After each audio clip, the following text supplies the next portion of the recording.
ఆంధ్రప్రదేశ్ ముఖ్యమంత్రి పవన్ కళ్యాణ్ గారిని బర్తరఫ్ చేయవలసిందిగా కోరుతున్నాను. వారి వల్ల తెలుగు ప్రజల ఐక్యత చెడిపోయే ప్రమాదం ఉంది.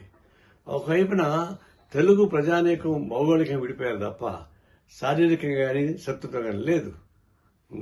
రేవంత్ రెడ్డి ముఖ్యమంత్రిగా ఉంటూ వాళ్ళ కూతుర్ని భీమవరంలో ఇచ్చాడు ఆంధ్ర ప్రాంతానికి. అంటే లేవు కదా.